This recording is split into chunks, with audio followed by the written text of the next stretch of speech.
வணக்கம். சற்றுமுன் வெளியான முக்கிய அறிவிப்பின்படி குடும்பத் தலைவிகள் அனைவரும் பயன்பெறும் வகையில் கலைஞர் மகளிர் உரிமைத்தொகை திட்டத்தில் புதிய மாற்றங்களும், மேலும் இந்த திட்டத்தில் விடுபட்டவர்களுக்கும் மிக மிக முக்கியமான மகிழ்ச்சியான அறிவிப்புகள் வெளியாகியுள்ளன. இதை பத்தி விரிவாக வீடியோல பார்க்க போறோம்.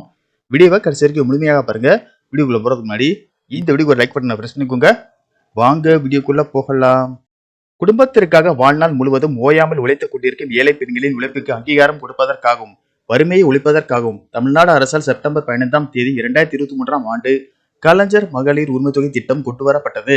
இந்த திட்டத்தின் மூலம் அரசின் நிபந்தனைகளை பூர்த்தி செய்யும் தகுதியான குடும்பத் தலைவிகளின் வங்கிக் கணக்கில் மாதந்தோறும் 15ஆம் தேதி ரூபாய் 1000 நேரடியாக வரவு வைக்கப்படுகிறது.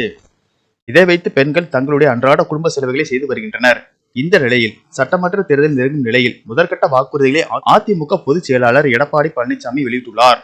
மகளிர் உரிமைத்தொகை மாதம் 2000 ரூபாய் உயர்த்தி வழங்கப்படும் என எடப்பாடி பழனிசாமி அறிவித்துள்ளார். குலவிளக்கு என்ற திட்டத்தின் கீழ் அனைத்து குடும்ப அட்டைதாரர்களுக்கும் 2000 ரூபாய் வழங்கப்படும் என்றும், ஆண்களுக்கு கட்டணமில்லா பேருந்து திட்டம் செயல்படுத்தப்படும் என்றும் உறுதியளித்துள்ளார். வீடு இல்லாதவர்களுக்கு அரசு இடம் வாங்கி வீடு கட்டி தரும் என்றும் வாக்குறுதி கொடுத்துள்ளார். 100 நாட்கள் வேலைவாய்ப்பு திட்டம் 150 நாட்களாக உயர்த்தப்படும் என்று அறிவித்துள்ளார். மேலும் 5 லட்சம் மகளிருக்கு 25,000 ரூபாய் மானியத்தில் அம்மா இருசக்கர வாகன திட்டம் செயல்படுத்தப்படும் என்று தெரிவித்துள்ளார். மேலும் 2ஆம் கட்ட தேர்தல் வாக்குறுதிகளில் பல்வேறு திட்டங்கள் இடம்பெறும் என்றும் கூறியுள்ளார். இந்த நிலையில் தமிழகத்தில் சட்டப்பேரவை தேர்தல் நெருங்கிவிட்ட நிலையில் பெண்களின் வாக்குகளை ஒன்றுவிடாமல் அள்ளுவதற்காக மகளிர் உரிமைத்தொகையை உயர்த்த திமுக அரசு திட்டமிட்டுள்ளதாக தகவல் வெளியாகியுள்ளது. அதன்படி மகளிர் உரிமைத்தொகையை விரைவில் உயர்த்தி வழங்கப் போவதாக தமிழ்நாடு முதலமைச்சர் மு.க. ஸ்டாலின் அறிவித்துள்ளார்.